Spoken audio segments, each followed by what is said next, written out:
উম্মাহ বলতে তো আমাদের পুরো মুসলিম উম্মাহকে বোঝানো হয়। আমরা পুনর্গঠন চাচ্ছি কোন জায়গার? পুরো মুসলিম উম্মার, নাকি শুধু বাংলাদেশের, নাকি বাংলাদেশ সহ ভারতীয় উপমহাদেশের, নাকি মধ্যপ্রাচ্যের, না পুরো বিশ্বের? এখানে উম্মাহ কনসেপ্টটা অনেক অনেক ডিপ, অনেক ব্যাপক, অনেক গভীর। আর সত্যি কথা বলতে পুরো উম্মার ইসলাহ, পুরো উম্মার সংশোধন এখন ব্যক্তির উপর এককভাবে ফলাফলযোগ্য নয়। এটা পুরো উম্মা কেন্দ্রিক যেহেতু ফিকির, অতএব উম্মার প্রত্যেকটা জায়গার মানুষদেরকেই এই ফিকিরটা করতে হবে। আমরা যে দৃষ্টিকোণ থেকে কথাটা বলছি সেটা হচ্ছে আমাদের অঞ্চলে উম্মতে মুহাম্মাদির পুনর্গঠনটা কীভাবে সম্ভব। আমরা এভাবে যদি কথা বলতে চিন্তা করি যে আমি বা আমরা দায়িত্ব নিয়েছি পুরো বিশ্বের উম্মার হালত পরিবর্তন করার, এটা আমাদের উপরে যোগ্যতার চেয়ে বেশি দাবি হয়ে যাবে। এটা আমাদের পক্ষে সম্ভব না। এই পুরো বিশ্বের উম্মার ইসলাহ, সংশোধন, পুনরুদ্ধার, পুনর্গঠন, এটা আমাদের পক্ষে মনে হয় না সম্ভব। আমাদের পক্ষে কতটুকু সম্ভব? আমরা উম্মার যে অংশ বিলং করি সেই অংশে উম্মার পুনর্গঠন কিভাবে সম্ভব? উম্মা অনেক ব্যাপক একটা শব্দ, অনেক গভীর একটা শব্দ।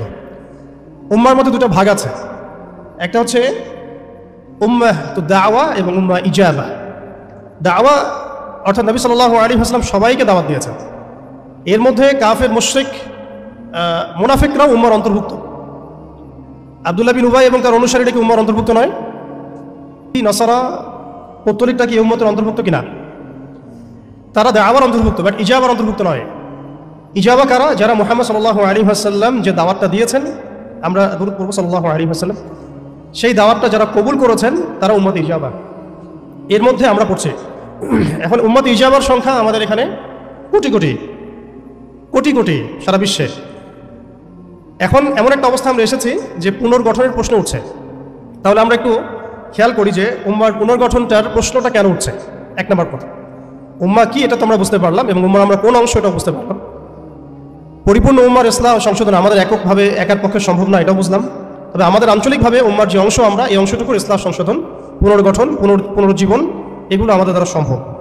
অ্যান্ড পরের প্রশ্ন হচ্ছে যে দ্বিতীয় শব্দটা, যে পুনর্গঠন, উম্মাকে পুনরুজ্জীবিত করা, উম্মার হারানো গৌরব ফিরিয়ে আনা, এই প্রসঙ্গটা আসছে কেন? এই প্রসঙ্গটা কেন আসছে? তার মানে আমরা নিজেরাই সংজ্ঞায়িত করে ফেলেছি যে উম্মার অবস্থা আগের মতো ভালো নাই। এটা আমরা স্বীকার করেছি এবং এটা আমরা সবাই বুঝতেও পারছি। এই কারণে আলোচনাগুলো আসছে। আলোচনাগুলো আসার প্রেক্ষাপট তৈরি হচ্ছে বা আমরা টপিকগুলো নির্ধারণ করছি যে উম্মার পুনর্গঠন প্রয়োজন, পুনরুজ্জীবন প্রয়োজন, পুনর্জাগরণ প্রয়োজন। তার মানে আমরা আগের হালতে নাই। আমরা আগের হালতে নাই, এটা মাথায় আসলে আবার এটাও মাথায় আসতে হবে আগে আমরা কোন হালতে ছিলাম। আমরা আগে কোন হালতে ছিলাম? একজন ব্যক্তি রমাদান মাসে লাইলাতুল কদরে হেরা গুহায় আল্লাহ রাব্বুল আলামিনকে ডাকছেন। আল্লাহ রাব্বুল আলামিন তাকে আল কোরআনের মতো কিতাব প্রদান করছেন এবং তাকে সর্বশেষ এবং চূড়ান্ত নবী হিসেবে আল্লাহ পাক মনোনীত করছেন। কেন সেই ব্যক্তি হেরা গুহায় আল্লাহ রাব্বুল আলামিনকে এভাবে ডাকছেন? কারণ তিনি যে সমাজে বসবাস করেন সেই সমাজটাকে আইয়ামে জাহিলিয়াত বলা হতো। সে সমাজের মধ্যে শিরক ছিল, সুদ ছিল, রিবা, মাদক, নারীর অবমাননা, গোত্রীয় হানাহানি, এরকম জাহালাতেপূর্ণ একটা সমাজে তিনি আল্লাহ পাককে ডাকছিলেন।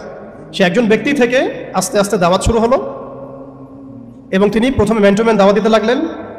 আবু বকর, উসমান, উমর, আলী রাদিয়াল্লাহু আনহুম আজমাইন, তাদের মধ্যে সাহাবী তৈরি হতে লাগলো।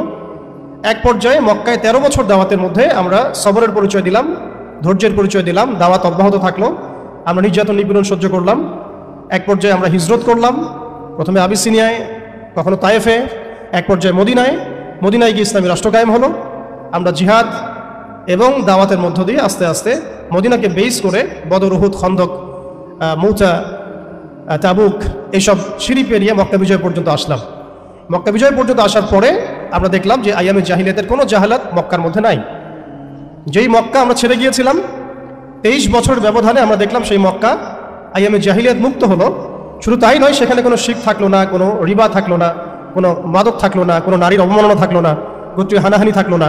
যেখানে আমরা ছিলাম মুস্তাদআফিন, দুর্বল, আমরা ছিলাম মক্কা থেকে বিতাড়িত, আমরা ছিলাম সংখ্যালঘু, সেখান থেকে আলহামদুলিল্লাহ মাত্র 23 বছরের ব্যবধানে আমরা পুরো জাজিরাতুল আরবকে শাসন করলাম। এবং সেই বেইজের উপর দাঁড়িয়ে আবু বকর, ওমর, ওসমান, আলী রাদিয়াল্লাহু আনহুম আজমাইন তারা আরও প্রায় 30 বছর ইসলামী খেলাফা বাস্তবায়ন করলেন। এমনকি তাদের বেইজের উপর দাঁড়িয়ে উমাইয়ারা শাসন করলো প্রায় 90 থেকে 95 বছর, আব্বাসীয়রা প্রায় 500 বছরের মতো। এরপরে আসলো তুর্কিরা, মাঝখানে ফাতেমিরা, আপনারা জানেন মামলুকরাও শাসন করেছে, সেলজুকরাও করেছে, অটোম্যানরাও করেছে। তো আমরা বুঝতে পারছি যে উম্মাহ এই হালতে ছিল না এখন যে হালতে আছে। এই ছোট্ট কথা থেকে আমরা বুঝতে পারলাম যে উম্মাহ একসময় বিজয়ী ছিল সব দিক থেকেই, শুধু ব্যক্তিগতভাবে নয়, আধ্যাত্মিকভাবে নয়, শুধুমাত্র তাসকিয়াগত দিক থেকে নয়, শুধুমাত্র সামাজিকভাবে নয়, বরং রাজনৈতিকভাবেও। অর্থাৎ উম্মার পুনর্গঠন, পুনর্জীবন, এই যে কথাগুলো আসে এগুলো বেসিক্যালি আমরা রাজনৈতিক টার্মিনোলজি থেকে ডিল করছি আর কি। আমাদের উম্মার অবস্থা সবসময় এই বিশ্বকে নেতৃত্ব প্রদানকারী অবস্থায় ছিল, যেখান থেকে আমরা এখন সরে আসছি বলে আমাদেরকে এই টপিক নির্ধারণ করতে হচ্ছে যে কিভাবে আমরা এর পুনর্গঠন করব, পুনর্জীবন করব। এতটুকু আমাদের কাছে ক্লিয়ার যে আমরা একসময় বিশ্বকে শাসন করেছি, বিশ্বকে নেতৃত্ব দিয়েছি। ব্যক্তি জীবন থেকে শুরু করে রাজনৈতিক জীবন পর্যন্ত আমরা আল্লাহ রাব্বুল আলামিন এবং তার রাসূলের প্রত্যেকটা বিধান মেনে চলেছিলাম বা মানার চেষ্টা করেছিলাম। আল্লাহ পাক আমাদেরকে সম্মানিত করেছিলেন। পৃথিবীর কোনো পরাশক্তি আমাদের সামনে টিকতে পারতো না। পৃথিবীর কোনো পরাশক্তি আমাদের সামনে টিকতে পারে নাই, না রোমানরা, না পার্সিয়ানরা, না এদিকের মাজুসিরা, আর না এই সাবকন্টিনেন্টের পৌত্তলিকরা, কেউই আমাদের সামনে দাঁড়াতে পারে নাই। তার মানে আমরা কয়েকটা দিক থেকে উম্মার বিজয়ে এই সময়টা পেরিয়ে এসেছি। একটা হচ্ছে আধ্যাত্মিক দিক। উম্মাহ একসময় আধ্যাত্মিকভাবে এমন আলোকিত ছিল যে তাদের ইমানের সামনে কোনো কুফর টিকতে পারতো না। তারা পারিবারিকভাবে আলোকিত ছিল, তারা জ্ঞানতাত্ত্বিকভাবে আলোকিত ছিল, তারা তাসাউফের দিক থেকে আলোকিত ছিল, তারা অর্থনৈতিক দিক থেকে অনেক শক্তিশালী ছিল, সামরিক দিক থেকে তারা অনেক শক্তিশালী ছিল। জামাবদ্ধভাবে আমরা থাকতাম, কোনো বিভক্তি ছিল না। আমাদের মধ্যে আসসাম ওয়া তাআ ছিল, আমাদের মধ্যে আমির, মামুর, বায়াত এবং ইতাআত ছিল। আমাদের মধ্যে রাষ্ট্র ব্যবস্থা ছিল, খিলাফা স্টেট ছিল, শরিয়া আইন ছিল এবং শরিয়া বা ইমারা রাষ্ট্র ব্যবস্থা ছিল। এবং আস্তে আস্তে আমরা এই বেইজের উপর দাঁড়িয়ে পর্যন্ত জয় করেছিলাম। শুধু তাই নয়, আমরা বলতে পারি যে সিন্ধু, এদিকে সিন্ধু, ওইদিকের আফ্রিকা, আফ্রিকা থেকে সিন্ধু পর্যন্ত, ওইদিকের পশ্চিমা সভ্যতা থেকে চায়না পর্যন্ত, বলা যায় পৃথিবীর 4 ভাগের 3 ভাগ আমাদের দখলে ছিল। এই ছিল উম্মার অবস্থা। আমি বলেছিলাম টপিকটা অনেক গভীর, অনেক সময় সাপেক্ষ। আমি খুব অল্প কথা বলার চেষ্টা করছি। যে উম্মার পুনর্জাগরণ কথাটা বলতে আমরা শুধু আধ্যাত্মিক পুনর্জাগরণ বুঝি না। আধ্যাত্মিক পুনর্জাগরণ আমাদের অনেকের অনেক ভালো অবস্থা এখনও আছে, আলহামদুলিল্লাহ। আমাদের প্রচুর মসজিদ আছে, প্রচুর মাদ্রাসা আছে, প্রচুর তুল্লাব আছেন, প্রচুর ওলামায়ে কেরাম আছেন। আমাদের বুদ্ধিজীবীর অভাব নাই, সামরিক বাহিনীর অভাব নাই, কিন্তু আমাদের ইসলামিক স্টেটের অভাব নাই।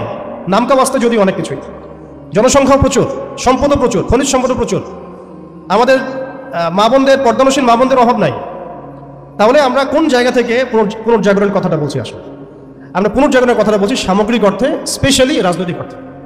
সামগ্রিকভাবে কিন্তু স্পেশালি রাজনৈতিকভাবে। এখন আসেন যে কিভাবে সম্ভব এই হারানো ঐতিহ্য, গৌরব ফিরিয়ে আনা। এটাই মূল কথা। আসলে আমাদের মানে অনেক আলোচনা, কিন্তু মূল কথা কিন্তু অল্প হবে। মানে আসলে কিভাবে পসিবল সেই জায়গা থেকে ফিরিয়ে আসে। এখন আচ্ছা, এখন এতক্ষণ তো বললাম আমরা কোথায় ছিলাম, এখন ওই জায়গা থেকে আমরা কোথায় আসছি এটা একটু বলি, তারপরে বুঝবেন ইনশাআল্লাহ ওই জায়গা থেকে আমরা কোথায় আসছি আসলে। এখন আমি একটু আগে বললাম যে আমাদের প্রচুর মসজিদ আছে, মাদ্রাসা আছে, সব কিছু আছে, এটা সত্য। ইসলামের স্বর্ণযুগে যতগুলো ইউনিভার্সিটি ছিল না, আমাদের ঢাকা শহরে, গাজীপুরে তার চেয়ে বেশি ইউনিভার্সিটি আছে। ইসলামের স্বর্ণযুগে আমাদের জনসংখ্যা যত ছিল না, আমাদের এখন জনসংখ্যা তার চেয়ে অনেক বেশি। আমাদের মিডিয়া, প্রযুক্তি, আমাদের অস্ত্রশস্ত্র, আমাদের রাষ্ট্র, সব কিছু অনেক বেশি। কিন্তু কোন জায়গা থেকে পিছিয়ে আসছি, আমরা কোন জায়গায় আছি, এটা ডিল করতে হবে। এবং ডিলিংসটা এক্সটার্নাল অবজারভেশন দিয়ে করলে হবে না, ইন্টারনাল অবজারভেশন দিয়ে করতে হবে। খিদির আলাইহিস সালামের মতো বাহ্যিকভাবে অনেক কিছু মনে হবে, অনেক ইসলামিক দল আছে, অনেক মুসলিমদের সংখ্যা অনেক, একটু আগে বললাম মসজিদ, মাদ্রাসা সব কিছু অনেক বেশি, সবই ঠিক আছে। কিন্তু ইন্টারনালি আমাদের কিছু বিষয় দেখতে হবে। ইন্টারনালি কি নাই আমাদের মধ্যে? 1 নাম্বার, ইন্টারনালি সেই রাজনৈতিক বৈশ্বিক ক্ষমতা আমাদের হাতে নাই, প্রথম কথা। এবং এটা আমাদের জন্য লজ্জা। একটা সময় ছিল যখন আমরা এগুলো সব হাসিল করেছিলাম, প্রথমে তারা আমাদের কাছ থেকে যেটা কেড়ে নিয়েছে তা হচ্ছে রাজনৈতিক ক্ষমতা। তারা আমাদের কাছ থেকে প্রথমে ব্যক্তি জীবনে ধর্মের স্বাধীনতায় হস্তক্ষেপ কেউ করে নেই। কুফাররা, জায়নিস্টরা, কাফের, ফাসেক, মুশরিক, মুনাফিক, এদের যে ঐক্য জোট ছিল, তারা প্রথমে আঘাত করেছিল আমাদের খিলাফায়। তারা প্রথমে আমাদের ব্যক্তি জীবনে এসে আঘাত করেন, নামাজ পড়তে পারবা না, পর্দা করতে পারবা না, গরুর গোশত নিয়ে হাঁটতে পারবা না, দেখলেই পিঠায় মেরে ফেলবো, এই জায়গায় তারা আগে আঘাত করেনি আমাদেরকে। তারা আমাদেরকে সবার আগে আঘাত করেছে রাজনৈতিক জায়গায়। আমাদের খেলাফা কনসেপ্ট তারা ভেস্তে দিয়েছে, ভেঙে দিয়েছে। এরপরে সেই খেলাফা কনসেপ্টটাকে দূর করে দিয়ে তারা 50 থেকে 57টার মতো ক্ষুদ্র ক্ষুদ্র রাষ্ট্রে আমাদেরকে বিভক্ত করে দিয়েছে। এরপরে শুধু তাই নয়, এটা তো গেল বিভক্তি, কাঁটাতারের বেড়ার, যেটাকে আমরা নাম দিয়েছি জাতীয়তাবাদ। তারা প্রথমে আমাদের মাদ্রাসাগুলো বন্ধ করে নাই, তারা ওয়াকফ বিল দিয়ে এইভাবে আমাদের মাদ্রাসা, আমাদের মসজিদ, ভূমিগুলোকে দখল করে নেয়। তারা প্রথমে আমাদের রাজনৈতিক ক্ষমতাটাকে কেড়ে নিয়েছে, খিলাফা কনসেপ্টটাকে ডিস্ট্রয় করেছে। এরপরে 57টার মতো টুকরা টুকরা রাষ্ট্রে আমাদেরকে ভাগ করেছে। এরপরের অবস্থা আরও ডেঞ্জারাস। ওই রাষ্ট্রগুলোর মধ্যে তারা তাদের তাবেদার মোনাফেক শাসক বসাইছে। তাদের ধাপগুলো বুঝেন, কোন জায়গা থেকে আমরা কোন জায়গায় আসছি। তারপরে আমি অল্প কথা শেষ করবো যে সলিউশন হতে পারে কি কি, যদিও সেগুলোর বেশিরভাগই তার প্র্যাকটিক্যাল খুব কমই হবে। আর প্র্যাকটিক্যাল কেন কম হবে? আমাদের কারণেই হবে। কারণ আমরা অনেক কিছু বুঝি কিন্তু কাজ করতে চাই না। আমরা বুঝি অনেক কিছুই, কাজ করতে বলেন কাজের বেলা নাই, বুঝের বেলা আছে। এগুলো আমরা বুঝতে আসি 100 বছর থেকেই। কেউ বুঝেও বুঝি না, কেউ দেখেও দেখি না, শুনেও শুনি না। ওইদিকে পরে আসি, হার্ডলাইনে চলে যাবো আর কি। এখন রাষ্ট্র ভাগ করার পরে আমাদেরকে জাতীয়তাবাদে বিভক্ত করা হয়েছে। এরপরে আরো মারাত্মক যে কাজটা করা হয়েছে সেটা হচ্ছে আমাদেরকে নিরস্ত্রীকরণ করা হয়েছে। আপনি আপনার রাষ্ট্রের অভ্যন্তরে নিজের ইচ্ছায় আপনি বিশ্বের মারণাস্ত্রগুলো তৈরি করতে পারবেন না। তারা আপনাকে আইন করে দিয়েছে, ব্যান করে দিয়েছে। তারা আমাদের রাষ্ট্র ব্যবস্থার মধ্যে ইউনাইটেড নেশনসের মতো মুসলিমদের ইউনাইটেড মুসলিম অর্গানাইজেশনগুলোকে দমন করেছে এবং সেগুলো গঠন করতে আমাদেরকে দেয় নাই। উল্টা তারা সেগুলো করেছে ঠিকই। এরপরে তারা আমাদের রাষ্ট্র ব্যবস্থাগুলোর মধ্যে ওই মোনাফেক শাসকদেরকে বসিয়ে জনগণকে শাসন করিয়েছে। এখনো করে যাচ্ছে, আগামীতেও হয়তো করে যাবে। আমরা সবই বুঝি, কিন্তু আমাদের চিন্তাগুলো কেন জানি মসজিদ পর্যন্ত সীমাবদ্ধ হয়ে যাচ্ছে। এরপরে যেটা হয়েছে আরো মারাত্মক, ওই রাষ্ট্রগুলোর মধ্যে তারা 5টা, আমি বলি দেবতা, 5 দেবতা ঢুকিয়ে দিয়েছে। 5 দেবতা কি? আগে ছিল 4 দেবতা, লাত, উজ্জা, হুবল আর মানাত। লাত, উজ্জা, হুবল আর মানাত নিশ্চয়ই পড়েছেন আপনার সিরাতের মধ্যে। এগুলো ছিল আবু জেহেল, আবু লাহাবদের দেবতা। তারা কিন্তু এই দেবতাগুলোর পূজা করত আল্লাহকে পাওয়ার জন্যই। তারা বলতো মা না'বুদুহুম ইল্লা লিয়ুকাররিবুনা ইলাল্লাহি যুলফা। আমরা শুধু এই কারণেই এই লাত, উজ্জা, হুবল, মানাতের ইবাদত করি যাতে তারা আমাদেরকে আল্লাহ পর্যন্ত পৌঁছে দেয়। এখনো এই 4-5টা দেবতার আমরা পূজা করছি, বাট এগুলো ভিজুয়াল না, এগুলো হচ্ছে আদর্শিক, ফিলোসফিক্যাল। যেমন একটা হচ্ছে ডেমোক্রেসি, নিতে পারবেন অনেকে কথাটা, যে ডেমোক্রেসি একটা দেবতা হয়ে গেছে এখন, ইনভিজিবল দেবতা। এটা একটা দেবতা হয়ে গেছে। কি দাড়িওয়ালা, কি টুপিওয়ালা, সবাই পূজা করতেছে। সুবহানাল্লাহ, মানে অবাক হয়ে যাবেন। রিপোর্ট করছে টিভিতে, আপনারা কি চান, এই গভর্নমেন্ট কয় বছর থাক, এই গভর্নমেন্ট কয় বছর থাক, আপনি কি ইলেকশন চান, আপনি কি চান না? অডিয়েন্সের, সাধারণ আম জনগণের জবাব হচ্ছে না, আমরা ইলেকশন চাই না। ইলেকশন দিয়ে কি হয়? খালি এক জালেম যে আরেক জালেম আসে। আমরা এইসব ইলেকশন চাই না।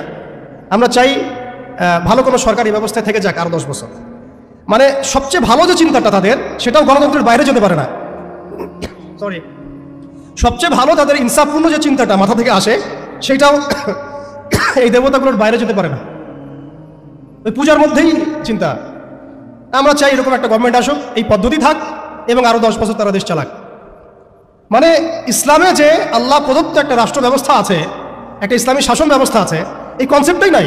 নামাজ পড়ছে মাশাআল্লাহ, রোজা রাখছে, হজ উমরা সবই করছে, বাট কেন জানি পলিটিক্যালি রাষ্ট্র ব্যবস্থা, ইসলামের যে রূপরেখা আছে বা ইসলামের যে একটা সুন্নাহ আছে, নবী সাল্লাল্লাহু আলাইহি ওয়াসাল্লামের যে একটা রেখে যাওয়া উসওয়াতুল হাসানা আছে, এইটাই মানুষ মানতে পারছে না বা বুঝতে পারছে না। জাযাকাল্লাহ। আপনারা অবচেতন শব্দটার সাথে পরিচিত কিনা? একটা হচ্ছে আমরা জেনে বুঝে একটা কাজ করি, একটা হচ্ছে না জেনেও করি, অবচেতন মনে। তো এটা একটা দেবতা, ডেমোক্রেসি একটা দেবতার নাম, যেটার পূজা করছে এখন মানুষ সারা ওয়ার্ল্ডে। আরেকটা হচ্ছে এইথিজম, নাস্তিকতা। একটা হচ্ছে, আমি লিখছিলাম সকালবেলা, একটা শব্দ বের হয়েছে আর কি লিখতে লিখতে। একটা হচ্ছে ডেমোক্রেসি, একটা এইথিজম, একটা ন্যাশনালিজম, একটা কমিউনিজম, আর একটা হচ্ছে সেকুলারিজম। 5টা শব্দ বললাম আর কি। এখনকার এই বিশ্ব ব্যবস্থায় ইসলামী খেলাফতকে দূর করে দিয়ে, উম্মাকে বিভক্ত করে দিয়ে, মোনাফেক শাসকদেরকে বসিয়ে ইন্টারনালি প্রত্যেকটা রাষ্ট্রে এই 5টা দেবতা বসানো হয়েছে।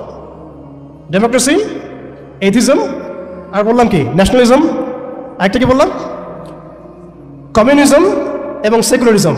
DANCS, কিছুটা ড্যান্সের মতো আর কি। আসলে এরা বিশ্বকে নাচাচ্ছেই, এরা এইসব মতবাদ দিয়ে বিশ্বকে নাচিয়ে বেড়াচ্ছে আর কি। তারা নিজেরা নাচে না এগুলোতে, বরং তারা এগুলোর মধ্য দিয়ে মুসলিমদেরকে নাচায়। যদিও এটা এক্স্যাক্টলি ড্যান্স শব্দটা হয় নাই, কাছাকাছি হয়েছে আর কি। এখানে ডি আছে, এ আছে, এন আছে, সি এবং এস আছে। এই 5টা দেবতার শেকড় যদি এই বিশ্ব থেকে উপড়ে ফেলা না যায়, তাহলে ইসলামী শরিয়া, ইমারা এবং খেলাফা কায়েম হবে না। এবং যখন এই বিশ্বে ইনশাআল্লাহ তাআলা আগামীতে শরিয়া, ইমারা এবং খেলাফা বাস্তবায়িত হবে, তখন এই 5টা দেবতার কোনোটাই বাকি থাকবে না ইনশাআল্লাহ। এই নাপাকিগুলো থেকে পবিত্র না হয়ে বা পবিত্রতা হাসিল না করে আপনি আমি যতই একটা গ্লাসের মধ্যে মধু ঢালি, আর আপনি দুধ ঢালেন আর কোনো শরবত ঢালেন, ওই গ্লাসটাই নাপাক। আফসোস হচ্ছে আমরা এই নাপাকিগুলো ধরতে পারছি না অনেকেই। আল্লাহ পাক আমাদেরকে ধরার এবং বোঝার তৌফিক দান করেন। এই সিস্টেমগুলো ব্যর্থ, এই মতবাদগুলো ব্যর্থ। এই মতবাদগুলো তৈরি করা হয়েছে আমাদেরকে শাসন করার জন্যে। এই মতবাদগুলো আমাদেরকে গিলানো হয়েছে আমাদেরকে ডমিনেট করার জন্যে, আমাদেরকে পশ্চিমাদের দাস বানানোর জন্যে, জায়নিস্টদের দাস বানানোর জন্যে, IMF এর কাছে লোনের হাত পাতার জন্যে, কোনো ডিসিশন নেওয়ার আগে, রাষ্ট্রের কোনো ডিসিশন নেওয়ার আগে ইউনাইটেড নেশনসের কাছে এই ভিক্ষার ঝুলি পেতে দেওয়ার জন্যে, আমাদের চোখের সামনে আমাদের ভাই বোনদেরকে নির্মমভাবে হত্যা করলেও আমরা টু শব্দ করতে পারবো না এই জন্যে। ইভেন আমাদের দেশের 99% মানুষও যদি শরিয়া চায়, তবুও রাষ্ট্র ব্যবস্থা এটা চাইবে না, কারণ রাষ্ট্র ব্যবস্থা এই তন্ত্রমন্ত্রগুলো দ্বারা দীক্ষিত। এর মধ্যে আরও আছে মানবরচিত সংবিধান, আরও আছে মানবরচিত বিচার ব্যবস্থা, আরও আছে আল্লাহর হালালকে হারাম করে ফেলা, আল্লাহর হারামকে হালাল করে নেওয়া। পুরো একটা তাগুতি এবং কুফরি সিস্টেম আমাদেরকে দেওয়া হয়েছে। কোন জায়গা থেকে? খেলাফা অ্যাবলিশ করার পর থেকে। আমরা কোথায় ছিলাম এটা আমাদেরকে বুঝতে হবে। এখনকার প্রবলেম কি সেটাও বুঝতে হবে, ক্রাইসিসগুলো, তারপরে আসতে হবে সলিউশন কোথায়। এগুলো ক্রাইসিস। তারপরে ডেমোক্রেসি দিয়ে কি করা হচ্ছে এটা আপনারা অনেকে জানেন, কিন্তু অনেকে আবার বুঝেনও না। এটা দিয়ে আল্লাহর হালালকে হারাম করা যায়, আল্লাহর হারামকে হালাল করা যায়। এটা দিয়ে আল্লাহর জমিনে মানুষের শাসন কায়েম করা যায়। এটার ধোয়া তুলে যে কোনো মুসলিম কান্ট্রি আক্রমণ করা যায়। আরব বসন্তের ধোয়া তুলে কি করা হয়েছে আমরা দেখি নাই? আমরা দেখেছি। এগুলো দিয়ে আমাদেরকে জাতিসংঘের দাস বানানো হয়েছে, জাতিসংঘের দাস বানানো হয়েছে। সিম্পল। এটা কেন করা হয়েছে? রাখা হয়েছে এই কারণে যাতে প্রত্যেকটা মুসলিম কান্ট্রি ধরে ধরে একেবারে রক্তের নদী বা সমুদ্র বইয়ে দেওয়া যায়, কিন্তু আমরা কোনো ডিসিশন নেওয়ার আগে ওর দিকে তাকিয়ে থাকবো। আবার আমাদের বাড়ির পাশেও যদি কাল আপনি দেখেন মুসলিমদেরকে জবাই করা হচ্ছে, যেটা শুরু হয়ে গেছে অলরেডি, আপনি এখন প্রতিবাদ করার জন্য জাতিসংঘের মুখোপেক্ষী। কি হাস্যকর বিষয়! যারা এই সমস্ত সমস্যার মূল কেন্দ্র, তাদের কাছে আমরা সাহায্যের হাত পাচ্ছি। অথচ আমরা নামাজে বলছি ইয়্যাকা না'বুদু ওয়া ইয়্যাকা নাস্তাঈন, আল্লাহ আমরা শুধু তোমারই ইবাদত করি, তোমার কাছেই সাহায্য চাই। অথচ পলিটিক্যালি আমরা আল্লাহর সাহায্য নিতে চাচ্ছি না। আল্লাহর সাহায্য তো আল্লাহর আইন, আল্লাহর বিধান, শরিয়া, ইমারা এবং খেলাফা। অনেক কথা ভাই, কথা বলতে গেলে রাত শেষ হয়ে যাবে আর কি আজকে। এখন আপনাদের ধৈর্য যদি ঘটাবো না। এখন কথা হচ্ছে, এই একটা তন্ত্র আমাদেরকে এমনভাবে নেক্সট রোতে ধোঁকা খাওয়াচ্ছে যে এই তন্ত্রের বেড়াজালে যারাই পড়েছে তারাই কখনো আর খিলাফা কনসেপ্টের দিকে আসতে পারে নাই, কখনো পসিবল হয় নাই। যত দাড়ি টুপি নিয়ে গিয়েছেন কখনো পসিবল হয় নাই। এটা প্রমাণিত, এটা বিগত 100 বছরের হিস্ট্রি থেকে প্রমাণিত। এইটা দিয়ে মন্দের ভালো কিছু প্রতিবাদ করা যেতে পারে, কিন্তু ওই প্রতিবাদে পশ্চিমাদের কিছু যায় আসে না। আপনি 1 কোটি মানুষকে দিয়ে মার্চ ফর গাজা করেন, কিচ্ছু যায় আসে না, ওদের কিচ্ছু যায় আসে না। অনেস্টলি স্পিকিং, ওদের জুলুমের চামড়া এত মোটা যে ওরা একটা হলের মধ্যে বসে থাকা 1000টা শিশু, একটা স্কুলে পড়তে যাওয়া 1000টা বাচ্চা, একটা হাসপাতালে চিকিৎসা নিতে যাওয়া 1000টা বাচ্চাকে এক দিবে, কিচ্ছু যায় আসে না ওদের। এরা ফেরাউন এই যুগের, এরা নমরুদ, এরা এই যুগের হামান, কারুন, ফেরাউন। এদের প্রতি দয়া দেখানো মানে হচ্ছে আমরা মিসগাইডেড। এদের সাথে দয়া দেখানোর কোনো ভাষা থাকতে পারে না। এদের সাথে দয়া দেখানোর কোনো ভাষা আমাদের থাকতে পারে না। এদের সাথে ভাষা একটাই হতে পারে, সেটা জিহাদের ভাষা, কিতালের ভাষা। এই বিষয়গুলো স্পষ্ট করে আপনাকে গণতন্ত্র বলতে দিবে না, এই বিষয়গুলো স্পষ্ট করে আপনাকে সেকুলারিজম বলতে দিবে না, কমিউনিজম বলতে দিবে না, এথিজম বলতে দিবে না, এবং এই ডেমোক্রেসি বলতে দিবে না। তাহলে এই তন্ত্রমন্ত্রগুলো দেওয়া হয়েছে আমাদেরকে তাদের দাস বানানোর জন্য, তাদেরকে আমাদের অধীনে আনার জন্য নয়। এই জিনিসটা আমরা বুঝতে অনেক সময় ভুল করেছি, এখনো ভুল করছি। আমি খালি প্রশ্ন করতে চাই যে আর কতদিন ভুল করবো আমরা? আল্লাহ পাক আমাদের চোখ খুলে দেন, মনের চোখ। আল্লাহ পাক আমাদের কলবের চোখ খুলে দেন। আপনি 20টা আসন পাইতে পারেন হাইয়েস্ট, 5টা আসন পাইতে পারেন হাইয়েস্ট, ওখানে আপনি দাস হয়ে থাকবেন। আপনি 20টা আসন নিয়ে পার্লামেন্টে দাস হয়ে থাকবেন। 20টা আসন নিয়ে আপনি বলতে পারবেন না যে এটা হালাল, এটা হারাম, এটা জায়েজ, এটা না জায়েজ, এটা করতে হবে, এটা করতে হবে না। আর যদি আপনি বলেনও, আপনার কথা কেউ শুনবেও না। কারণ মেজরিটি শুড বি গ্রান্টেড, তাদের মূল নীতি হচ্ছে এটা। সংখ্যাগরিষ্ঠ মানুষ যা বলবে তাই হক।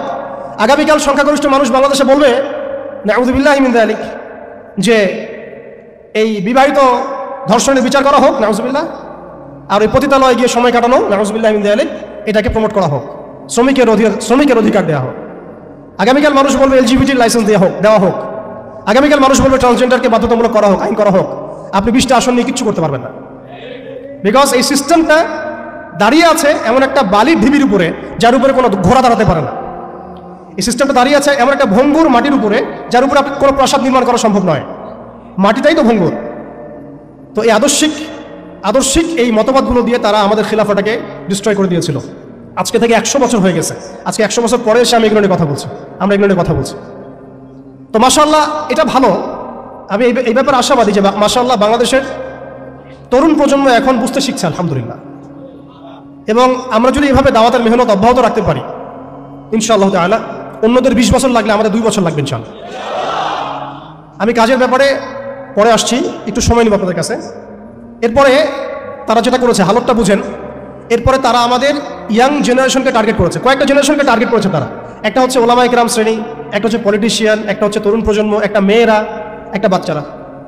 খেয়াল করে দেখেন আমাদের পলিটিশিয়ানদেরকে তারা টার্গেট করে কি করেছিল, তাদেরকে ক্ষমতার লোভ দিয়ে ঈমান হারা করেছে এবং আল্লাহর জমিনে মুসলমান নামধারী শাসকদেরকে দিয়েই আল্লাহ বিরোধী আইন বাস্তবায়ন করাইছে। নামধারী মুসলিম শাসকরাই করেছে এবং তারা বলেছে জনগণ এটাই চায়। দেখেন শাসকদেরকে তারা ক্ষমতা দিয়ে তাদের বসে নিয়ে আসছে, দুনিয়াবী স্বার্থ নিয়ে বসে নিয়ে আসছে। ওলামায়ে কেরামদের একটা শ্রেণীকে তারা কিভাবে বসে নিয়ে আসছে, মসজিদ করে দিব, মাদ্রাসা করে দিব, সব কিছুর সাপোর্ট আমরা দিব, রাষ্ট্র নিয়ে, অর্থনীতি নিয়ে, সমাজনীতি নিয়ে আপনারা কথা বলতে আইসেন না। এই টোপ তারা গিলেছেন অনেকেই, এই টোপ তারা অনেকে গিলেছেন এবং গেলার পর একটা পর্যায়ে কি হয়েছে, ভারত জাজল্যমান দৃষ্টান্ত আমাদের সামনে, ভারত আমাদের সামনে জাজল্যমান দৃষ্টান্ত। যখন আল্লামা আবুল হাসান আলী নাদভী রহমতুল্লাহি আলী বলেছিলেন যে ইতিহাসের এমন কিছু সন্ধিক্ষণ আসে যখন রাজনৈতিক বিচক্ষণতার অভাবে মুসলিমরা যদি এমন কোনো সিদ্ধান্ত নেয় যে সিদ্ধান্তটা যুগোপযোগী না, তাহলে সেই একটা সিদ্ধান্ত উম্মাহকে 100 বছর পিছায় দেয়। আপনারা পড়ে দেখেন ওই বইটা, মুসলিমদের পতনে বিশ্ব কি হারালো, বইটা পড়ে দেখেন। ঠিক আমরা দেখুন, আমরা মনে করেছি আমরা একটা ইসলামিক রাষ্ট্র, আমরা একটা রাষ্ট্রে আছি, এই রাষ্ট্রের হিন্দু গভর্নমেন্ট, কোনো সমস্যা কিছু নাই, তারা আমাদেরকে মসজিদ দিয়েছে, মাদ্রাসা দিয়েছে, সব কিছু ঠিকঠাক চলছে। হঠাৎ দেখা গেল যে উগ্রপন্থী কিছু হিন্দু এসে সব সিজ করে ফেললো এবং দিনে দুপুরে তারা এখন মানুষকে কুপিয়ে হত্যা করছে, পিটিয়ে হত্যা করছে, বাড়ি ঘরে ভেঙে ফেলছে, মসজিদ ভেঙে ফেলছে, মাদ্রাসা সিলগালা করে দিচ্ছে। কোথায় গেল আমার খানকা, কোথায় গেল আমার মসজিদ, কোথায় গেল আমার মাদ্রাসা, কোথায় গেল আমার জনগণ, কোথায় গেল আমার মায়ের সম্মান, সব চলে গেল। কিসের অভাবে? রাজনৈতিক ক্ষমতার অভাবে। অর্থাৎ রাজনৈতিক দৃষ্টি এবং দর্শন বিবর্জিত কোনো দাওয়াত কখনো চূড়ান্ত সাফল্য আনতে পারবে না। আমরা অনেকেই পশ্চিমাদের টোপে পা দিয়েছি যে মসজিদ মাদ্রাসা সব তো ঠিকঠাক চলছে, আমাদের পলিটিক্স নিয়ে কথা বলার দরকার নেই, আমাদের ইসলামী রাষ্ট্র ব্যবস্থা কায়েম নিয়ে কথা বলার দরকার নাই, ইসলামী অর্থ ব্যবস্থা নিয়ে কথা বলার দরকার নাই, আমাদের জিহাদ ফি সাবিলিল্লাহ নিয়ে কথা বলার দরকার নাই। আমরা নিজেরাই আমাদেরকে এই ধ্বংসের মুখে ঠেলে দিয়েছি। এরপর আরও সমস্যা, তারা আমাদের ইয়াংদেরকে টার্গেট করেছিল। দেখেন ইয়াংদেরকে টার্গেট করে কত মেহনত তারা করেছে। মেয়েদেরকে ফ্রি অ্যাক্সেস দিয়ে দিয়েছে, ফ্রি মিক্সিং, বাচ্চা থেকে শুরু করে একদম চাকরি লেভেল পর্যন্ত জেনা করাচ্ছে ফ্রি, পর্নোগ্রাফি ফ্রি, আপনার চরিত্র হনন করার যা এলিমেন্টস আছে সব তো ফ্রি, সব ফ্রি। আর মেয়েদেরকে বেপর্দা করে বাইরে নিয়ে আসছে, বাচ্চাদেরকে ছোটবেলা থেকে মাথা নষ্ট করার যা এলিমেন্ট সব দিয়ে দিচ্ছে, খাবারে ভেজাল মিশাচ্ছে, আমাদের ভাইদেরকে বিয়ে কঠিন করে ফেলছে, জেনা সহজ করে ফেলছে। কি করে নাই তারা? শিক্ষা ব্যবস্থা থেকে ইসলাম উঠে দিছে। আপনি সারা জীবন পড়াশোনা করেন, দেখেন আপনি 20টা সূরা শিখতে পারেন কিনা, ফরজে আইন শিখতে পারেন কিনা। একটা করে ডিপার্টমেন্ট ধরে ধরে তারা কাজ করেছে। এর উপর আবার অর্থ ব্যবস্থা ওদের হাতে নিয়ে নিয়েছে, ওয়ার্ল্ড ব্যাংক দিয়ে, IMF দিয়ে, ফেডারেল রিজার্ভ দিয়ে। এতে করে পুরো বিশ্বের ইকোনমিক মোড়ল তারা হয়ে গেছে। এখন আমি একটা স্বাধীন দেশে বসবাস করলেও অর্থনৈতিকভাবে আমরা স্বাবলম্বী হতে পারি না, দ্বারস্থ হতে হয়, বাণিজ্য হতে দ্বারস্থ হতে হচ্ছে, ব্যবসায় হতে হচ্ছে, ফাইন্যান্সে হতে হচ্ছে। এমনকি আমাদের যে একটা সম্পদ ছিল পকেটে রাখা যেত, গোল্ড কয়েন এবং সিলভার দিরহাম, ওইটা পর্যন্ত তারা অ্যাবলিশ করে দিল, দিয়ে আপনাকে আমাকে ডিজিট ধরাই দিল, দিয়ে আমাদের টাকাগুলো সিজ করে ফেললো। এবং এগুলো যদি মুহূর্তের মধ্যে কলাপস করে যায়, আপনি কিছু করতেও পারবেন না, বিকজ এগুলোর নিয়ন্ত্রণ আপনার হাতে নাই, ইভেন একটা রাষ্ট্রের সেন্ট্রাল ব্যাংকের হাতেও নাই। শুধু তাই না, আমাদের ইসলামিক কারেন্সি তো বিলুপ্ত করলোই, উল্টা আপনাকে সুদ ধরাই দিল, সুদের লেনদেন কারবার, সুদভিত্তিক অর্থ ব্যবস্থা। কোন ডিপার্টমেন্টটা বাদ দিল তারা? পলিটিক্স থেকে নিয়ে সোশ্যাল, ইকোনমিক, চারিত্রিক, আমাদের মা বোনরা, আমাদের শিশুরা, কোনো ডিপার্টমেন্ট বাদ দেয় না। এর উপর আরও আছে, এর উপরে তারা আমাদেরকে আবার মিডিয়া দিয়ে নিয়ন্ত্রণ করা শুরু করলো, মিডিয়া দিয়ে নিয়ন্ত্রণ করা শুরু করলো। আমার এখনো মনে আছে যেদিন আমাকে ঘুম থেকে ছেড়ে দেওয়া হয়, আজকে খোলামেলা বলছে এগুলো, আস্তে আস্তে সবই বলে দেবো ইনশাল্লাহ। যেদিন আমাকে ছাড়া হয়েছে ওই দিন আমাকে বলা হয়েছিল যে আমি যদি ঘুমিয়েও থাকি তবু আমাকে ঘুমের মধ্যেও মনিটর করার জন্য মানুষ থাকবে। রাস্তাঘাটে যাওয়া তো বহুত দূরের কথা, বয়ান দেওয়া তো বহুত দূরের কথা, মাহফিল করা তো বহুত দূরের কথা, দাওয়াতের কাজ করা বহুত দূরের কথা, মিম্বরে দাঁড়ানো বহুত দূরের কথা। তুমি আমাদের চোখের মধ্যে থাকবা যখন তুমি ঘুমের মধ্যে থাকবা। তো এটা আমরা তখন শিখেছি যে মানুষের প্রাইভেট লাইফ বলতে কিছু বাকি রাখে নাই তারা। আপনি ফোন নিয়ে যা করতেছেন এভরিথিং তারা মনিটর করতে পারে, এভরিথিং। কাকে মেসেজ করতেছেন, অনেক ভাই তখন আমার সাথে দেখা করতে আসলে আমরা ইগনোর করতাম তার ভালোর জন্যই, বিকজ সে বিপদে পড়বে আমার সাথে দেখা করতে আসলে। এবং আপনি যেটা বলবেন সে বলার জায়গাটা আপনাকে দেওয়া হয় নাই, রাখা হয় নাই, আপনি ট্রিগারের সামনে আছেন। তো আল্লাহ পাকে সন্তুষ্টির জন্য কথা শুনেছি, অনেক সহ্য করেছি, মেনে নিয়েছি, গালি মন্দও খেয়েছি। আর এটাকে সুন্দর করে নাটক সাজানো হয়েছিল যে পারিবারিক কলহের কারণে আত্মগোপনে চলে গেছে।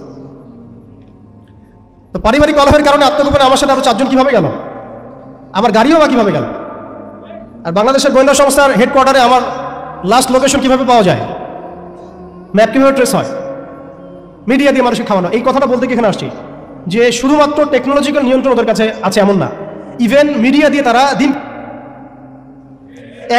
Right now.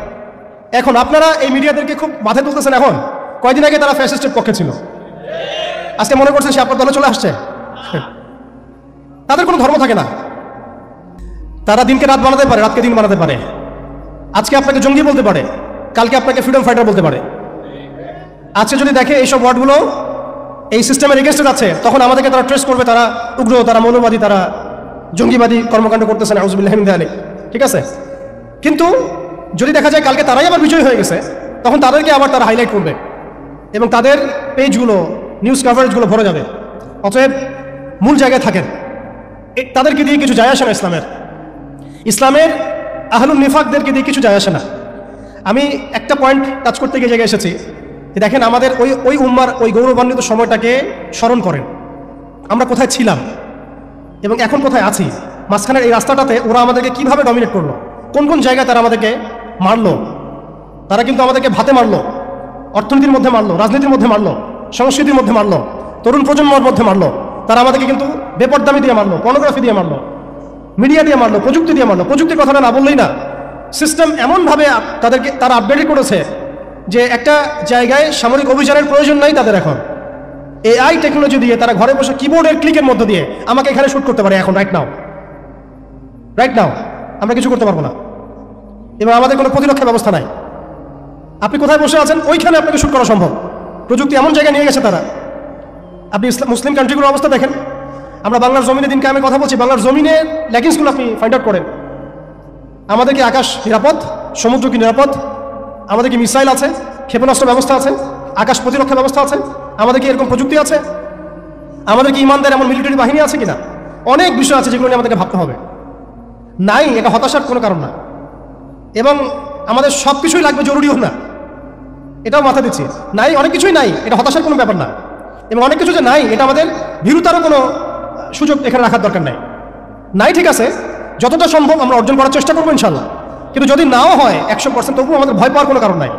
কারণ আমাদের সাহায্য আসবে আল্লাহর পক্ষ থেকে, আমাদের সাহায্য আসবে আল্লাহর পক্ষ থেকে ইনশাআল্লাহ। এবং আপনারা এই আয়াতটা জানেন যে কাম মিন ফিআতিন কলিলাতিন গালাবাত ফিআতান কাসীরাতান বিইذনিল্লাহ। কত ক্ষুদ্র ক্ষুদ্র দল এই পৃথিবী থেকে চলে গেছে যারা বড় বড় দলের উপর বিজয় লাভ করেছিল আল্লাহর সাহায্য। অতএব এটা আমি বলছি যাতে আমরা একটা যুগের সাথে তাল মেলাতে পারি, অন্ততপক্ষে কিছু প্রস্তুতি আমাদের থাকা তো দরকার। ব্যাপারটা তো এমন নয় যে আমরা গেলাম, জায়নামাজে দাঁড়ালাম, দোয়া করলাম, যুদ্ধে জয়লাভ করলাম। এভাবে কিন্তু যুদ্ধ জয় হয় নাই। আপনারা বদরের যুদ্ধের ইতিহাস যদি পড়েন দেখবেন নবী সাল্লাল্লাহু আলাইহি ওয়াসাল্লাম আগের রাত্রে গিয়েছেন, বৃষ্টি হয়েছে, জায়গা দখল করা হয়েছে, আমরা কূপ দখল করেছি যাতে পানি আমাদের কাছে থাকে, সৈন্য বিন্যাস করা হয়েছে, যতটা ট্যাকটিক নেওয়ার প্রয়োজন সব আমরা নিয়েছি। তারপরে দোয়া, সুবহানাল্লাহ, দোয়া হতে হতে হতে হতে কাঁধ থেকে চাদর পড়ে যাচ্ছে। আবু বকর রাদিয়াল্লাহু আনহু এসে বলছেন যে ইয়া রাসূলুল্লাহ, যথেষ্ট হয়েছে, আপনি থামেন, আল্লাহ আপনার সাথে আছেন, আল্লাহ আপনার দোয়া ফেলবেন না ইনশাআল্লাহ। এরপরে দেখলেন 313 নিয়ে আমরা ওদেরকে হারালাম।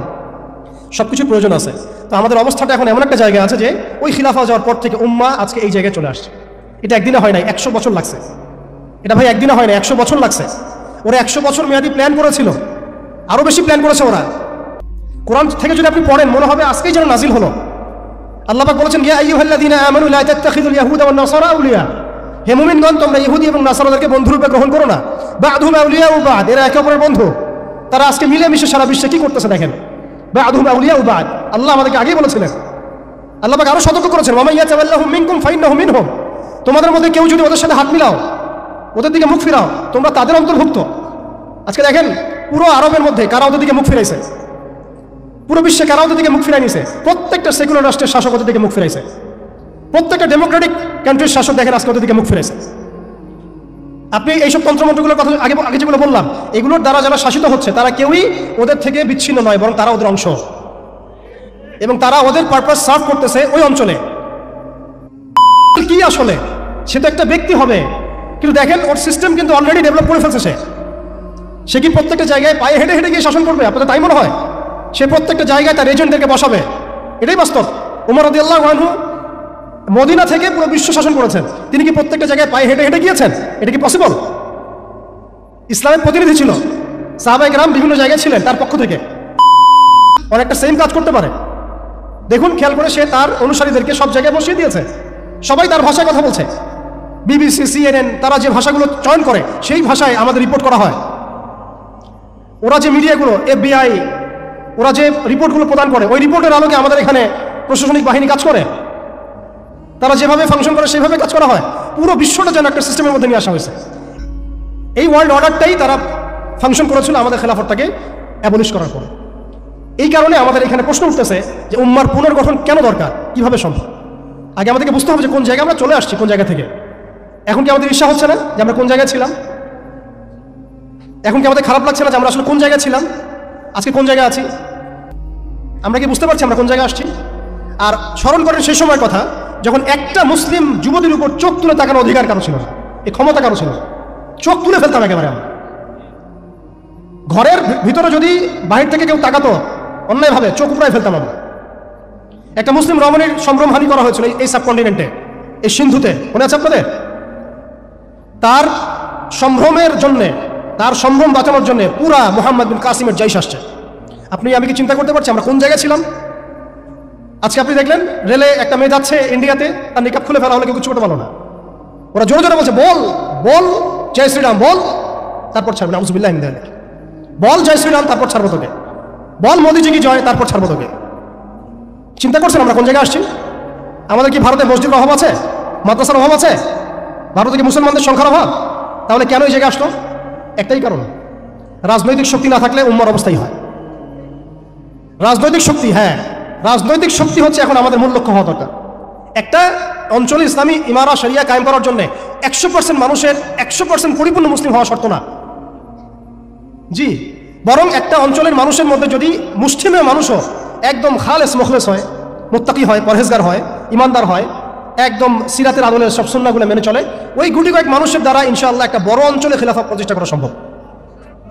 আমি একটা এক্সাম্পল দিচ্ছি, আমি আমার আউট অফ হেডস কথা বলছি না। মদিনা রাষ্ট্র যখন কায়েম হয়েছে, আমাদের কি মনে হয় মদিনার 100% মানুষই মুসলিম হয়েছিল? কখনোই না। মদিনায় আনসার সাহাবী তারা মুসলিম ছিলেন, আওস ও খাজরাজ গোত্রে হিজরত করে গিয়েছেন মুহাজির সাহাবীরা, এতটুকু ইসলাম, এতটুকু মুসলিম আমাদের। বাকি বহু অংশ মুনাফিক, আব্দুল্লাহ বিন উবাইর অনুসারী, আর বড় বড় 3টা গোত্র আছে, বনু কুরাইজার, বনু কাইনুকার, বনু নাজিরের, পত্তলিকরা আছে, কিছু নাসারাও আছে আশেপাশে। তারপরেও সেখানে ইসলামী রাষ্ট্র কায়েম হয়েছে। এই শর্তটা যারা জুড়ে দিচ্ছেন এটাও ঠিক হচ্ছে না, যে একদম 100% মানুষের ইসলাম না হওয়া পর্যন্ত আমাদের এখানে ইসলামী শরিয়া কায়েম করা যাবে না, এই কনসেপ্ট ঠিক না। বরং আপনি দেখেন, একটু খেয়াল করে দেখেন, একটা এক্সাম্পল দিই, জুলাই অভ্যুত্থান, ঠিক আছে?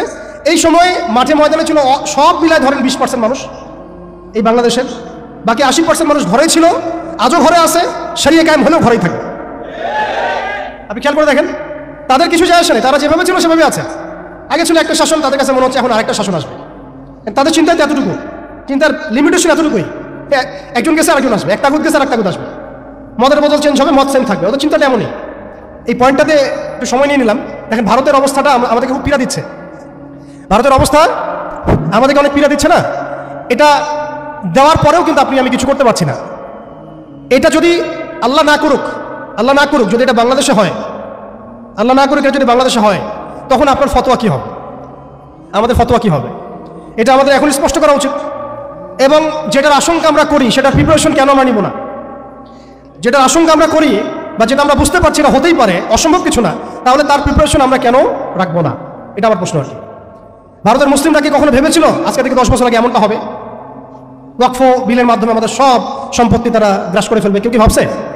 আচ্ছা আমাকে একটা প্রশ্ন উত্তর দেন, আগামীকাল যদি দারুল উলুম দেওবন্দ তারা দখল করে ফেলে, বলেন আগামীকাল যদি তারা বলে দারুল উলুম দেওবন্দ আমাদের, এখান থেকে বের হও সবাই, কি করবেন আপনারা? না আমরা কি করবো? ফতোয়া কি আসবে? কোনো স্ট্রং ফতোয়া আসবে কিনা? সেটাকে প্রতিহত করার জন্য আমাদের জীবন দেওয়ার প্রশ্ন আসবে কিনা? এটাই তো কথা। যদি হ্যাঁ হয় তাহলে আজকে আমরা ভারতের মুসলমানদেরকে মৃত্যুর হাতে ছেড়ে দিচ্ছি কিভাবে? আর যদি না হয় তাহলে তো কিছু বলার নাই। মানে আমাদের সামনে রাস্তা তো দুইটা, হয় তাদের সামনে, আমাদের বলতে আমি তাদেরকে আমাদের অন্তর্ভুক্ত করে বোঝাচ্ছি, তাদের সামনে রাস্তা দুইটা, হয় এখন তাদের মার খেয়ে মরবে জিল্লতির সাথে, থুতু চাটাচ্ছে তারা রাস্তায়, আমাদের মুসলিম ভাইদেরকে তারা থুতু চাটাচ্ছে রাস্তায়, মেয়েদেরকে নগ্ন করতেছে, বাড়িঘর জ্বালাই দিচ্ছে, মসজিদ ভেঙে দিচ্ছে, মাদ্রাসা দখল করতেছে, গরুর গোশত নিয়ে গেলে পিটায় মেরে ফেলতেছে, বাবার সামনে মেয়েকে ধর্ষণ করতেছে, সবচেয়ে বড় কথা আমাদের নিরপরাধ ভাইদেরকে তারা একটা ইস্যু ক্রিয়েট করে হত্যা করতেছে কাশ্মীরে। এখন কথা হচ্ছে তাদের সামনে অপশন কয়টা? হয় তারা এই জিল্লতিগুলো সহ্য করে এভাবে লাঞ্ছনার মৃত্যু মরবে, অথবা প্রতিহত করে শাহাদাতের মর্যাদায় মারা যাবে, শহীদ হবে। এর বাইরে কোনো রাস্তা আছে কিনা? এখন আমরা যদি আমাদের পার্শ্ববর্তী অঞ্চল সম্পর্কে সচেতন থাকি তাহলে আমাদের অভ্যন্তরীণ বিষয়গুলো সম্পর্কে আমাদের সচেতন থাকা উচিত কি উচিত না? আমাদের উম্মার ফিকির অনেক গভীর, এই জন্য আমি বলেছিলাম শুরুতে অনেক কথা আছে। আসেন একটু শেষ করি, অনেক লম্বা হয়ে যাবে আপনাদের। প্রিয় ভাইরা, অবস্থাটা শুধুমাত্র আধ্যাত্মিক না, মানে ক্রাইসিসটা একটু বুঝেন, ক্রাইসিসটা শুধুমাত্র ইমানের ক্রাইসিস না, ক্রাইসিসটা শুধুমাত্র আমাদের সংখ্যার না, মানে আমাদের মসজিদের মাদ্রাসার না, আমাদের শুধু মিডিয়া নিয়ে সমস্যা না, শুধু প্রযুক্তি নিয়ে সমস্যা না, আমাদের ইন টোটাল ব্যক্তি জীবন থেকে নিয়ে পলিটিক্যাল সিস্টেম পর্যন্ত প্রত্যেকটা ডিপার্টমেন্টেই আমাদের উম্মাগত সমস্যা। তার মধ্যে সবচেয়ে বড় জায়গাটাই হচ্ছে আমরা আমাদের ওই রাজনৈতিক সে ক্ষমতা ওইটা হারাই ফেলছে। আল্লাহ পাক আমাদের সবাইকে উম্মার সেই হারানো জায়গায় ফিরে যাওয়ার তৌফিক দান করে। এখন তো প্রশ্ন একটা আসতেছে যে এটা কি পসিবল কিনা, এটা পসিবল কিনা সেটা আমি না বলে হাদিস থেকে বলি। রাসূলুল্লাহ সাল্লাল্লাহু আলাইহি ওয়াসাল্লাম আখিরুজ্জামানের হাদিসগুলোর মধ্যে অনেকগুলো হাদিস, এগুলোর মধ্যে ইরশাদ করেছেন। আমি কয়েকটা সামারি বলছি না। তাহলে এই বিষয়ে যাদের মধ্যে কনফিউশন আছে যে ইসলাম কি আবার সে আগের জায়গায় যাবে, উম্মা কি আবার হারানো ওই জায়গায় ফিরে পাবে, এই কনফিউশনটা আগে দূর করতে হবে। আজকে থেকে বাসায় ফিরে গিয়ে আপনি কনফিডেন্ট থাকবেন যে সামনে আমরা জয়লাভ করতে যাচ্ছি ইনশাআল্লাহ। আগামীকাল আমাদের জয়ের সূর্যোদয় উঠবে, এটা লেখা হয়ে গেছে। এটা যাদের মধ্যে পড়াশোনা নাই, ইলম নাই, যারা দুনিয়াদার, যারা এইসব তন্ত্রের মধ্যে ধোকায় পড়ে আছে, তাদেরকে বললে তারা হাসতে পারে। এমনকি পশ্চিমা সভ্যতা, Zionist movement, United Nations, NATO, FBI এরা সবাই হাসতে পারে যে এগুলো হবে। ওরা এগুলোকে ওই যে আসাতিরুল আউয়ালিন বলতে পারে, যেমনটা কাফেররা বলতো, প্রাচীন ইতি কথা, এগুলো বলতে পারে। কিন্তু এটা মুহাম্মদ সাল্লাল্লাহু আলাইহি ওয়াসাল্লামের পবিত্র জবানের ভবিষ্যৎবাণী, কেউ ঠেকাতে পারবে না ইনশাআল্লাহ। অতএব এখন যেহেতু আমরা আমাদের গন্তব্যটা জানি, এই জায়গায় আমরা যাবো ইনশাআল্লাহ, অতীতটাও জানছি কোথায় ছিলাম, মাঝখানে কিভাবে আমরা এই জায়গায় আসলাম সেটাও জানলাম। এখন 2 মিনিটে আমি শুরু বলতে যাচ্ছি যে কোন কাজগুলো আমরা করতে হবে, আমাদেরকে করতে হবে। এটা আজকে একটু মেমোরাইজ করার চেষ্টা করতে হবে। ফার্স্ট অফ অল ভাই, ব্যক্তি থেকেই শুরু হয়। আপনি আমি আজকে থেকে চিন্তা করব, একটু ধৈর্য ধরেন, জাস্ট 5 মিনিট। আপনি আমি আজকে থেকে চিন্তা করবো যে আমরা পৃথিবীতে বেঁচে আছি কিছু, বলেন আমাদের বেঁচে থাকার কারণটা কি? আপনি আমি পৃথিবীতে বেঁচে আছি কেন? আল্লাহ পাক আমাকে আপনাকে হায়াতে রাখছেন কেন? 2টা কাজ আমাদের। যত কিছু আমাদের আশেপাশে ঘুরতেছে, স্ত্রী, সন্তান, ব্যবসা বাণিজ্য, চাকরি বাকরি, এইটা সেটা, এগুলো সবই গৌণ। আমাদের মুখ্য কাজ 2টা, আল্লাহর ইবাদত করা, তার জমিনে তার দিন কায়েম করা। বাকি সব কিছু এর আওতাভুক্ত। ইবাদতের মধ্যে এটা কাউন্ট হবে, আমার সন্তানের প্রতিপালন, স্ত্রী ভরণ পোষণ সব ঠিক আছে, কিন্তু আমার মূল কাজ 2টা। এক, আমি ওয়া মা খালাকতুল জিন্না ওয়াল ইনসা ইল্লা লিয়াবুদুন, এর উপর আমল করব। আরেকটা আমি শুরুতে বলেছিলাম, ইন্নাল্লাহা লা ইউগাইয়িরু মা বিকওমিন হাত্তা ইউগাইয়িরু মা বিআনফুসিহিম। আল্লাহ পাক কোনো কওমের অবস্থা ততক্ষণ পর্যন্ত পরিবর্তন করেন না যতক্ষণ সেই কওম তাদের নিজেদের অবস্থা পরিবর্তনের ফিকির না করে, চেষ্টা না করে। অতএব শুরুটা ব্যক্তি থেকে হবে। আমরা সবাই নিয়াত করতে পারি ইনশাআল্লাহ যে আমরা আমাদের আগামী পুরা জীবনটা শুধু এক আল্লাহর জন্য ঢেলে দিব ইনশাআল্লাহ। আমাদের সব কাজ হবে আল্লাহর সন্তুষ্টির জন্য। মৌলিক কাজ হবে 2টা, আল্লাহর ইবাদত করা এবং তার জমিনে তার দিন কায়েমের চেষ্টা করা। 2 নাম্বার হচ্ছে ভাই, পরিপূর্ণ ইসলামে প্রবেশ করতে হবে। আংশিক ইসলাম প্র্যাকটিস করলে এখন আর চলবে না, অনেক হয়েছে। ওয়াজ তো শুনতেছেন 10 বছর থেকে। আমি তো মুসলিম পরিবারের সন্তান, 30 বছর হয়ে গেছে বয়স, 35 বছর হয়ে গেছে বয়স। এই যে আমাদের অনেকের বয়স 40-50 হয়ে গেছে। আর কি, আর কত? দুনিয়া তো দেখলাম, দুনিয়া তো যথেষ্ট দেখলাম। অতএব পরিপূর্ণ ইসলামে প্রবেশ করতে হবে। এটার মাধ্যম হচ্ছে আল্লাহ পাকের সব হালাল মেনে চলবো, হারাম মেনে চলবো, সব আদেশ মেনে চলবো, নিষেধ ছেড়ে দেবো, সুন্নাহ ভিত্তিক জীবনযাপন করবো ইনশাআল্লাহ। রাসূল সাল্লাল্লাহু আলাইহি ওয়াসাল্লাম যা করতে বলেছেন করবো, ছাড়তে বলেছেন ছাড়বো। এবং 3 নম্বর হচ্ছে ইসলাম বিরোধী যে আকীদা, দর্শন, মতবাদগুলো আছে এগুলোকে চিনতে হবে। শুধু ইসলাম পালন করেই যাবেন, এইদিকে আবার তাগুত, কুফর, হারাম সবই থাকবে, এই জগা খিচুড়ি দিয়ে আবার কাজ হবে। আমাদেরকে এই যুগে আবু বকর, ওমর, ওসমান, আলী হতে হবে, একদম মুখলেস, একদম খালেস, একদম পরিশুদ্ধ হওয়ার চেষ্টা করা ইনশাআল্লাহ। তো ইসলামের পরিপূর্ণতার মধ্যে প্রবেশ করার চেষ্টা করতে থাকা এবং একই সাথে ইসলাম বিরোধী যে আকীদা আমলগুলো আছে এগুলো থেকে দূরে থাকা। এবং ইসলাম বিরোধী অনেক আকীদা আছে, দর্শন আছে, প্রথমে একটা বললাম, এছাড়া অনেক আছে। মুরজি আকীদা আছে, জাবারিয়া আকীদা আছে, কাদারিয়া আছে, আপনার মুতাজিলা আকীদা আছে, রাফেজি আকীদা আছে, খারেজি আকীদা আছে, এগুলো সম্পর্কে চিন্তা হবে এবং আহলুস সুন্নাহ ওয়াল জামাআর আকীদার উপর থাকতে হবে। এর সাথে এই যে পশ্চিমা তন্ত্রমন্ত্রের দর্শনের যে ফিতনাগুলো এগুলো থেকে দূরে থাকতে হবে, আমলগত ফিতনাগুলো থেকে দূরে থাকতে হবে, সুদ থেকে, ঘুষ থেকে, দুর্নীতি থেকে, জিনা থেকে, ব্যভিচার থেকে, যত রকম কবিরা গুনাহ আছে এগুলো ছাড়তে হবে ভাই।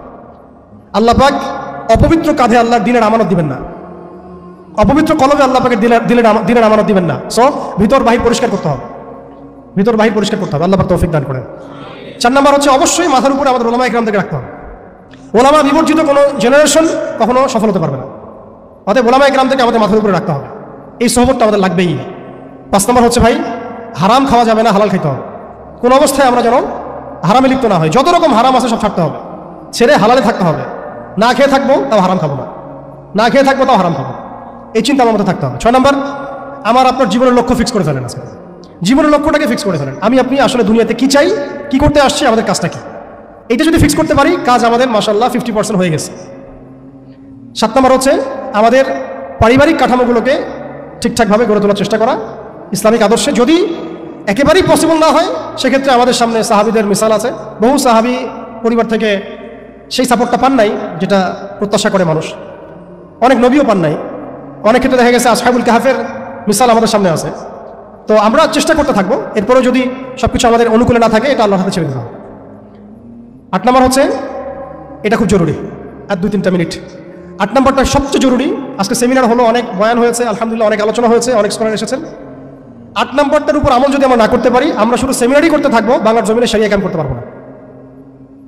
আমি একটু খোলামেলা বলে দিই আর কি, রাগ করেন না।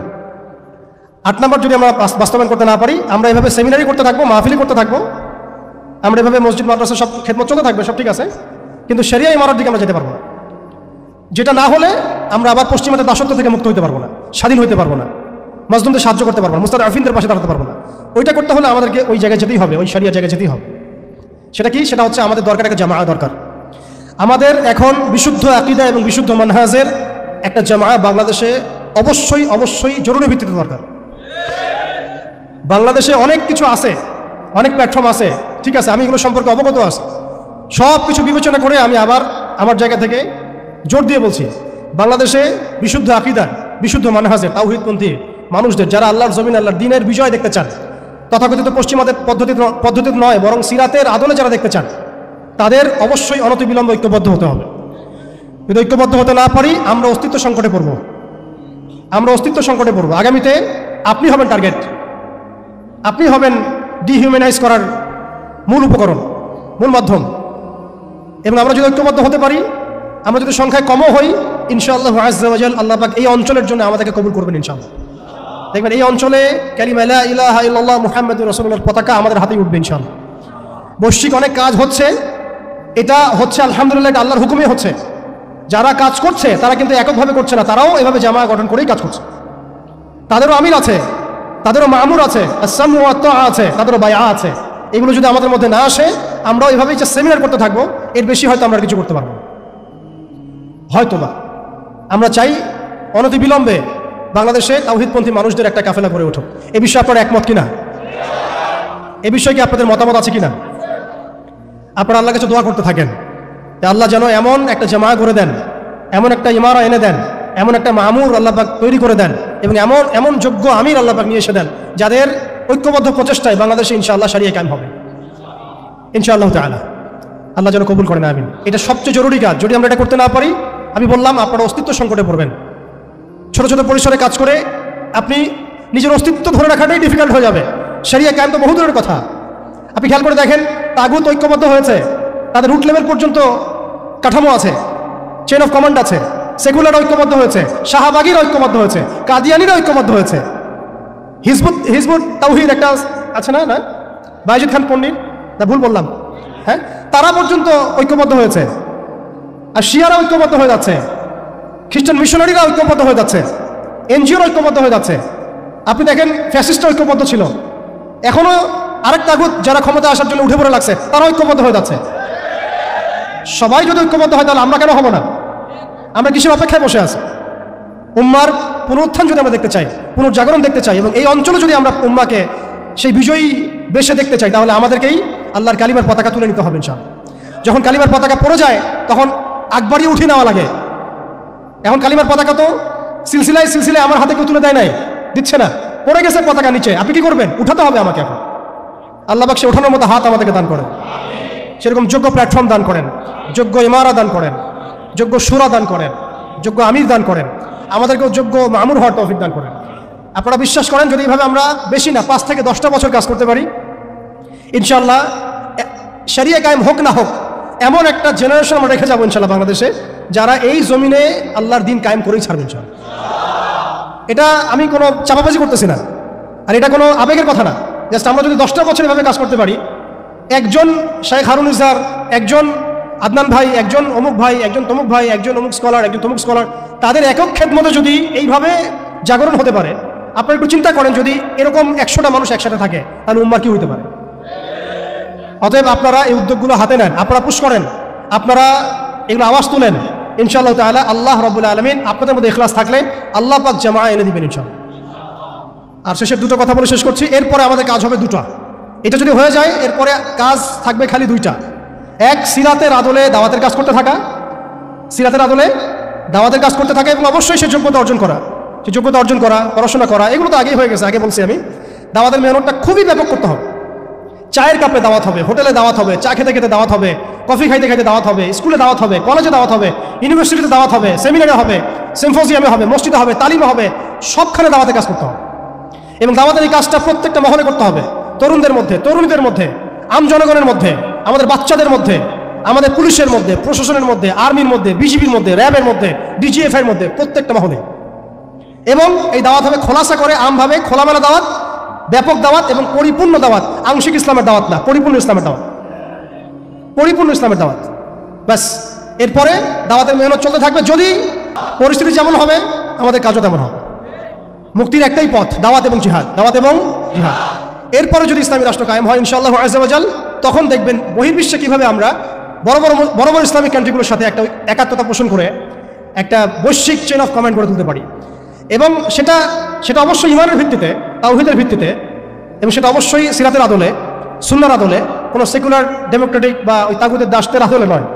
সেটা হবে সেই সব ভাইদের সাথে যারা আল্লাহর পথে দাওয়াত এবং জিহাদের মধ্য দিয়ে আল্লাহর জমিনে দিন কায়েম করেছেন, তাদের সাথে নয় যারা মুসলিমদেরকে পিঠের পিছ থেকে ছুরি মেরেছে, এদের সাথে নয়।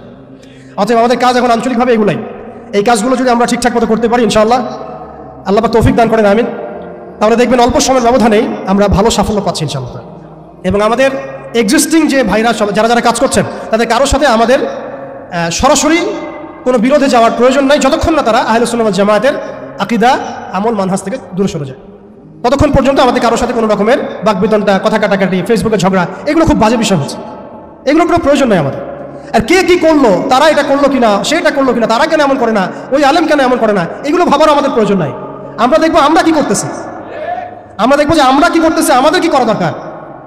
এই কাজগুলো যদি ঐক্যবদ্ধ হয়, ঈমান, আমল, তাজকিয়া, জামাআ, ইমারা, উলামা কেরামের সোহবত, দাওয়াত এবং জিহাদ, ইনশাআল্লাহ আপনারা অপেক্ষা করতে থাকেন। বাংলার মাটিতেও ইনশাআল্লাহ কালিমা লা ইলাহা ইল্লাল্লাহ মুহাম্মাদুর রাসূলুল্লাহর পতাকা উঠবে ইনশাআল্লাহ।